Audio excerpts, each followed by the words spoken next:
Sudahkah diri kita menjadi pribadi yang bersyukur kepada Allah Subhanahu wa Ta'ala? Membicarakan mengenai syukur, sahabat sekalian, saya ingin sekali bercerita tentang kisah Nabi Ayub alaihissalam secara singkat. Bagaimana ketika beliau diuji oleh Allah dengan ujian yang bertubi-tubi, namun senantiasa bersyukur kepada Allah Subhanahu wa Ta'ala. Nabi Ayub alaihissalam diceritakan sebagai laki-laki yang kaya raya, yang tampan, yang kuat. Beliau memiliki banyak sekali harta, mulai dari ternak hingga hasil pertaniannya. Beliau juga memiliki banyak anak. Puluhan tahun beliau merasakan kebahagiaan. Lalu tiba-tiba Allah mengujinya dengan mengambil semuanya. Tubuhnya yang sehat, tiba-tiba saja digerogoti penyakit kulit yang sangat parah. Hingga dikatakan hanya lidah dan hatinya saja yang tidak terkena penyakit tersebut. Hingga dengan lidahnya beliau berzikir kepada Allah, dengan hatinya beliau senantiasa merasa dekat kepada Allah Subhanahu wa Ta'ala. Akibat penyakit itu, teman-teman sekalian, Nabi Ayub alaihissalam dikucilkan oleh tetangganya, ia diusir dari kampung halamannya. Semua orang meninggalkan dirinya karena takut pada penyakitnya. Ujian tidak berhenti sampai di situ, karena anak-anaknya pun semuanya tertimpa musibah sehingga semuanya mati tidak bersisa. Begitu pula hewan ternak dan pertanian, semua hartanya habis. Bayangkan, anak yang meninggal, tubuh yang sakit, semua harta habis, orang-orang meninggalkan dirinya dalam keadaan ujian sangat berat seperti itu. Apa yang dikatakan oleh Nabi Ayub alaihissalam? Teman-teman lihat dalam surah Al-Anbiya 83, bagaimana beliau senantiasa husnuzon, berprasangka baik kepada Allah dengan ujian-ujian yang Allah berikan kepadanya. Apa kata Nabi Ayub? Nabi Ayub mengatakan, Anni masaniyad dhurru wa anta arhamur rahimin. Beliau mengatakan, Ya Allah, sesungguhnya aku telah ditimpa penyakit dan Engkau adalah Tuhan yang maha penyayang dari semua penyayang. Apa makna kata-kata ini, teman-teman sekalian? Sebagai seorang hamba Allah yang lemah, beliau mengadu, saya sakit ya Allah. Selayaknya kita mengadu, ya Allah saya capek, ya Allah saya takut, ya Allah saya lemah, ya Allah. Tapi kemudian lihat kalimat berikutnya. Sesungguhnya Engkau adalah yang maha penyayang dari semua penyayang. Maka kita bisa lihat bahwa Nabi Ayub alaihissalam mengartikan ujian Allah sebagai bentuk kasih sayang Allah kepada dirinya. Allah ambil semua anak-anaknya sebagai bentuk kasih sayang Allah kepada dirinya. Allah ambil semua hartanya, Allah ambil kesehatannya, orang-orang yang menjauh pergi darinya. Nabi Ayub nilai itu sebagai sebuah kasih sayang dari Allah Subhanahu wa Ta'ala kepada dirinya. Cerita ini berlanjut, sahabat sekalian. Ketika kondisi yang semakin parah, istri Nabi Ayub mengatakan kepada Nabi Ayub alaihissalam agar berdoa kepada Allah supaya disembuhkan penyakit tersebut. Dan lihat apa perkataan Nabi Ayub alaihissalam yang menggetarkan hati istrinya. Beliau mengatakan, Istriku, berapa lama kita bahagia? Dan berapa lama aku sakit? Rasanya aku malu meminta kepada Allah untuk disembuhkan, padahal kenikmatanku lebih banyak daripada sakitku. Sahabat semua lihat, Nabi Ayub alaihissalam dalam keadaan luar biasa ujian yang berat, masih mengatakan bahwa ternyata nikmat Allah berpuluh-puluh tahun yang Allah berikan selama ini jauh lebih banyak dibandingkan dengan ujian kesedihan yang Allah berikan. Dari kisah Nabi Ayub alaihissalam, kita bisa mendapatkan contoh yang luar biasa tentang definisi bersyukur. Dalam kondisi seberat apapun, beliau tetap melihat dan mengingat nikmat kebaikan yang Allah berikan kepadanya selama ini. Sehingga ujian yang Allah berikan kepadanya diterimanya dengan ridha, dengan hati yang tidak merasa sakit sama sekali. Maka begitulah seharusnya akhlak yang ada pada diri kita, sahabat sekalian. Saya teringat bahwa Umar radhiyallahu anhu, beliau pernah dengar ada seseorang yang memanjatkan doa dengan mengatakan, Ya Allah, jadikanlah aku bagian dari orang-orang yang sedikit. Umar bin Khattab pun pada akhirnya bingung, doa apa ini? Lalu orang itu menjawab, Aku pernah mendengar firman Allah yang artinya, sedikit di antara hamba-hambaku yang mau bersyukur. Aku pun berdoa kepada Allah agar aku termasuk orang yang sedikit itu, orang yang senantiasa bersyukur itu. Memang begitulah teman-teman sekalian realiti kehidupan kita. Kita selama ini berkonsentrasi dengan ujian-ujian kesedihan dalam kehidupan kita. kita berkonsentrasi dengan penderitaan, dengan kesedihan kita. Kita lupa bahwa sebenarnya nikmat Allah jauh lebih banyak daripada kesedihan yang Allah berikan kepada kita. Andaikan sahabat sekalian, kita semua makhluk Allah ini bersatu untuk membuat daftar nikmat yang sudah Allah berikan kepada kita semua, pasti kita mendapatkan kesulitan. Teman-teman lihat dalam surah Ibrahim ayat 34. Allah Subhanahu wa taala berfirman, A'udzu billahi minasyaitonir rajim. Wa ataakum min kulli ma sa'altumuh wa in ta'uddu ni'matallahi la tuhsuha innal insana ladzalumun kuffar. Apa artinya sahabat sekalian? Dia telah memberikan keperluanmu dari segala apa yang kamu mohonkan kepadanya. Dan jika kamu sekalian menghitung nikmat Allah, niscaya kamu tidak bisa menghitungnya. Sesungguhnya manusia itu sangat lalim dan banyak mengingkari nikmat Allah. Kalau kita sadari teman-teman sekalian, terlalu banyak nikmat Allah yang Allah berikan kepada kita. Tapi lihat bagaimana kita bisa bersyukur bahwa terkadang kita menyadarinya saja tidak akan nikmat tersebut. Teman-teman lihat, kenapa surah Ar-Rahman ada kalimat fabi ayyi ala'i rabbikuma tukadziban, maka nikmat Tuhanmu yang mana lagi yang kamu dustakan. Kenapa kalimat tersebut diulang sampai 31 kali di dalam Al-Quran? Kenapa? Karena terkadang kita lupa dengan semua nikmat yang Allah berikan kepada kita. Tanpa sadar kita lupakan juga peranan Allah. Kita sepelekan kehadiran Allah di semua keberhasilan kita. Lalu kita dustakan seakan nikmat itu semuanya datang tanpa izin dari Allah Subhanahu wa taala. Fabi ayyi ala'i rabbikuma tukadziban, maka nikmat Tuhanmu yang mana lagi yang kau dustakan?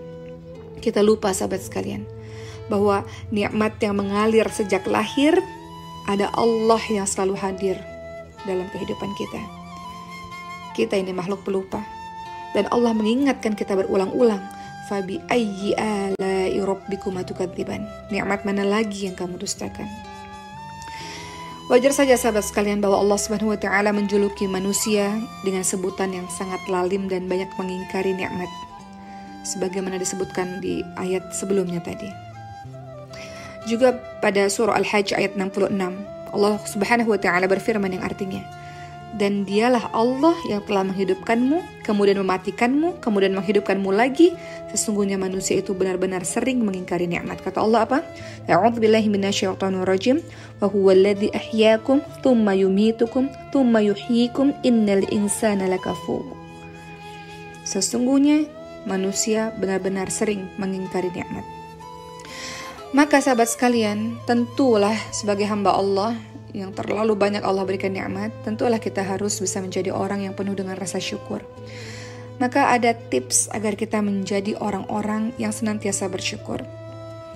Cara agar kita bersyukur adalah yang pertama, senantiasa berterima kasih kepada orang lain. Salah satu mensyukuri nikmat Allah adalah kita mensyukuri atau berterima kasih kepada manusia yang menjadi perantara sampainya nikmat Allah kepada kita. Kata Rasulullah apa dalam hadis riwayat Tirmidzi? Orang yang tidak berterima kasih kepada manusia berarti tidak bersyukur kepada Allah Subhanahu wa taala. Jadi kalau kita sudah diberikan kebaikan oleh orang lain, sekecil apapun itu, berterima kasihlah dan balaslah kebaikan itu dengan balasan yang lebih baik. Kata Rasulullah SAW apa? Barang siapa yang telah berbuat suatu kebaikan kepadamu, maka balaslah dengan serupa. Jika engkau tidak bisa membalasnya dengan yang serupa, maka doakan dia. Jadi doakan dia, atau balas dengan serupa, atau balas dengan yang lebih baik teman-teman sekalian. Atau kalau orang lain berbuat kebaikan, kata Rasul, kita ucapkan jazakallah khair, atau perempuan jazakillah khair. Semoga Allah membalas dengan kebaikan. Maka hal itu sesungguhnya telah mencukupi dalam menyatakan rasa syukur. Kemudian cara bersyukur sahabat sekalian yang kedua adalah merenungi nikmat Allah. Merenungi nikmat-nikmat Allah yang sangat banyak. Teman-teman lihat dalam surah An-Nahl ayat 78, kata Allah Subhanahu wa taala, dan Allah mengeluarkan kamu dari perut ibumu dalam keadaan tidak mengetahui sesuatu apapun, dan dialah memberikan kamu pendengaran, penglihatan dan hati agar kamu bersyukur. merenungi akan nikmat-nikmat Allah, mata yang bisa memandang, telinga yang bisa mendengar, lisan yang bisa berbicara, hati yang bisa membedakan mana yang baik, mana yang buruk. Begitu teman-teman sekalian. Berikutnya, agar kita bisa menjadi orang yang senantiasa bersyukur, qanaah. Qanaah itu apa? Senantiasa merasa cukup akan nikmat yang ada pada diri kita, sehingga itulah yang membuat kita senantiasa bersyukur kepada Allah Subhanahu wa taala. Tapi kalau kita senantiasa merasa kurang, merasa tidak puas dan sebagainya, tentulah kita akan senantiasa mengeluh. Maka untuk bisa menjadi orang yang bersyukur adalah qanaah. Merasa cukup. Merasa cukup. Apa yang Allah berikan kepadamu, merasa cukup. Tapi kalau engkau terus merasa kurang, maka tidak mungkin engkau menjadi orang yang bersyukur. Cara yang keempat agar engkau menjadi orang yang bersyukur adalah lakukan sujud syukur. Kalau kita mendapatkan sebuah kenikmatan, apalagi kenikmatan yang begitu besar, maka silahkan melakukan sujud syukur. Kita lihat bagaimana Rasulullah SAW bersabda bahwa ketika Rasulullah menjumpai sesuatu yang menggembirakan hati beliau, maka beliau akan bersimpuh untuk sujud syukur sebagai ungkapan rasa syukur kepada Allah Subhanahu wa taala. Berikutnya, cara untuk bersyukur berzikir kepada Allah. Berzikir kepada Allah, mengingat Allah, memuji-muji Allah adalah bentuk rasa syukur kepada Allah Subhanahu wa taala. Misalnya, dalam setiap pagi teman-teman mengatakan Allahumma asbaha bimin ni'matin aw bi ahadin min khalqika faminka wahdaka la syarika lak falakal hamdu wa lakal syukur. Yang artinya, ya Allah, atas nikmat yang engkau berikan kepadaku hari ini atau yang engkau berikan kepada salah seorang dari makhlukmu, maka sungguh nikmat itu hanya darimu dan tidak ada sekutu bagimu. Segala pujian dan ucap syukur hanya untukmu. Kata Rasul apa? Barang siapa yang telah memenuhinya dengan rasa syukur, mengucapkannya kalimat-kalimat ini pada zikirnya, maka ia telah memenuhi hari-harinya dengan rasa syukur. Begitu teman-teman sekalian. Ya, berikutnya yang harus kita lakukan adalah senantiasa berdoa kepada Allah Subhanahu wa taala supaya kita menjadi orang-orang yang terus-menerus bersyukur dalam hal sekecil apapun.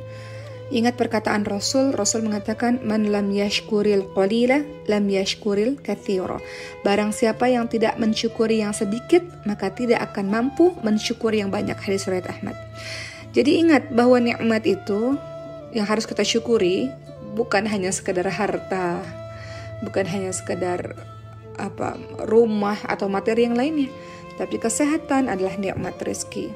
Udara yang kita hirup adalah nikmat rezeki dari Allah Subhanahu wa taala. Kemampuan kita untuk beribadah, meninggalkan hal maksiat, iman ini juga adalah nikmat Allah Subhanahu wa taala. Matahari yang bersinar, Allah berikan kita keluarga, Allah berikan kita tempat tinggal, Allah membuat kita bisa makan, semua nikmat dari Allah Subhanahu wa taala.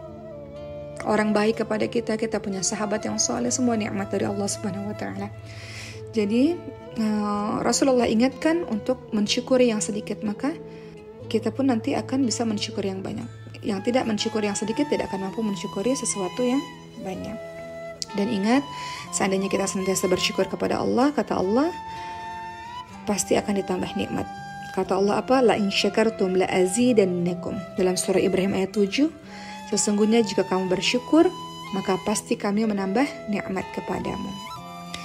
Maka silakan teman-teman baca surah An-Naml ayat 19, sahabat sekalian, agar teman-teman senantiasa dijadikan sebagai orang-orang yang penuh dengan rasa syukur. Tidak ada kehidupan yang sempurna, sahabat-sahabat semua.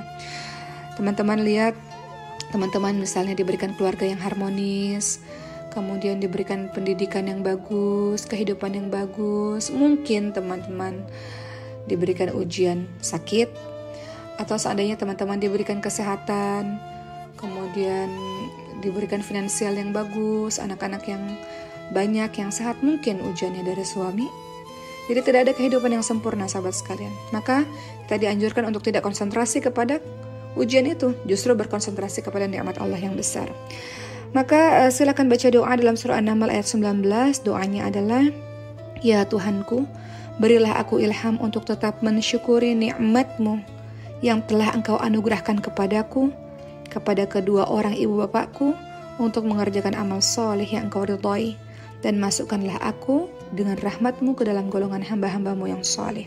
Semoga kita semua termasuk orang-orang yang senantiasa bersyukur, membuat kehidupan kita lebih terasa lapang, membuat kehidupan kita terasa lebih tenang, membuat kita merasa cukup, dan pasti Allah akan tambahkan nikmat itu dengan syukurmu itu sahabat sekalian. Insya Allah.